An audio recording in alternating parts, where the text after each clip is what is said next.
जी हाँ, बिल्कुल सही पढ़ा आपने थंबनेल में। जीएसटी में आपकी छोटी सी गलतियां आपकी रजिस्ट्रेशन को सस्पेंड करा सकती हैं और आपके व्यापार को बंद करा सकती हैं। क्या, कैसे होगा ये? अभी हाल ही में जीएसटी में एक ऐसा नोटिफिकेशन आया है जिसमें जीएसटी ऑफिसर को ये पावर दे दी गई है कि वो आपका रजिस्ट्रेशन सस्पेंड कर सकता है, और वो भी आपको नोटिस दिए बिना। अब आप ये कहेंगे ऐसा कैसे हो सकता है? मुझे यानी टैक्स पेयर को अपनी स्थिति स्पष्ट करने का तो मौका मिलना ही चाहिए, लेकिन अफसोस ऐसा नहीं है।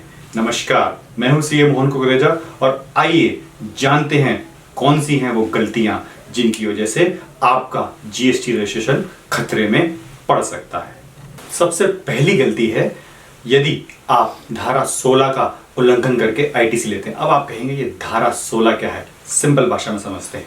आईटीसी का मतलब होता है आप जो भी अपने इनपुट और इनपुट सर्विस पर टैक्स का क्लेम लेते हैं उसे हम आईटीसी कहते हैं। तो उसको लेने के लिए जो नियम है वो धारा 16 से आते हैं।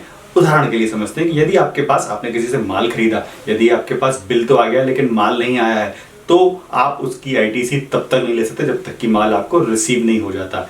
इसी प्रकार यदि आपने कोई बिजनेस में कार खरीदी है तो कार पर लगने वाला जो जीएसटी है उसका आईटीसी भी ब्लॉक लिस्ट में होता है, तो वो भी आपको कभी नहीं मिलता है। तो ऐसी बहुत सारी रेस्ट्रिक्शंस और कंडीशन धारा 16 में होती हैं।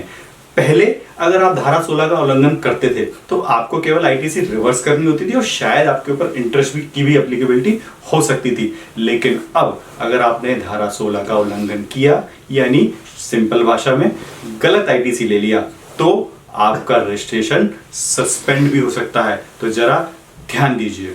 दूसरी गलती, जीएसटी में जैसा कि आप जानते हैं दो तरह के रिटर्न भरे जाते हैं। एक जीएसटीआर 1 सेल्स या सप्लाई के लिए, और दूसरा जीएसटीआर 3B जो कि आउटपुट लायबिलिटी, आईटीसी और नेट टैक्स लायबिलिटी के लिए भरा जाता है। तो अब सरकार का कहना यह है कि यदि आपने अपने जीएसटीआर 1 में सेल दिखाई है ज्यादा और जीएसटीआर 3B में आपने सेल दिखाई है कम, यानी आप कम टैक्स जमा कर रहे हैं, तो भी आपका जीएसटी रजिस्ट्रेशन सस्पेंड हो सकता है।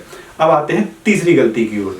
तीसरी गलती यह है धारा नहीं, रूल 86B का उल्लंघन। अब ये रूल 86B टेक्निकल में समझिए, प्रैक्टिकल समझते हैं। यदि आपकी मासिक सेल 50 लाख रुपए की है, 50 लाख रुपए की है, और आपको आईटीसी जो जमा करना है, आपको जो टैक्स जमा करना है, वो सारा आईटीसी से नहीं ले सकते। अब केवल 99% ही आईटीसी ले सकते हैं, 1% आपको कैश में जमा करना पड़ेगा। तो उस कैश में जमा करने की जगह अगर आपने आईटीसी का यूज कर लिया तो भी आपका रजिस्ट्रेशन सस्पेंड हो सकता है।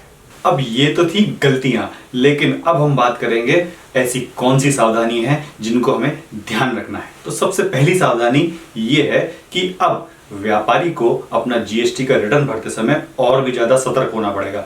कई बार ऐसा देखा गया है कि व्यापारी को ऐसा लगता है कि ये रिटर्न विटर्न का काम मेरे को देखने की जरूरत नहीं है, मेरा अकाउंटेंट देख लेगा या मेरा टैक्स कंसल्टेंट देख लेगा, मेरा सीए देख लेगा। ये बात कुछ हद तक ठीक भी है, लेकिन अब अगर आपके टैक्स कंसल्टेंट ने या अकाउंटेंट ने कोई लापरवाही की या उनसे गलती से कोई गलती हो गई, तो आपको ये समझना होगा कि उसका खामियाजा आपके बिजनेस पर ही आ जाएगा। तो इसलिए अपने अकाउंटेंट और टैक्स कंसल्टेंट को चुनते समय विशेष सावधानी रखें। और हाँ, कई बार ऐसा होता है कि हम कम कॉस्ट के चक्कर में ऐसी जगह से काम करवा लेते हैं जहां हमें बाद में भुगतना पड़ता है। तो अब ऐसा न करें। तो ये हुई पहली सावधानी।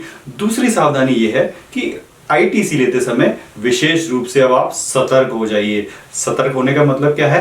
अब आप ये बात ध्यान रखिए कि वो जमाने गए जब बिल आ जाता था और हम आईटीसी ले लेते थे।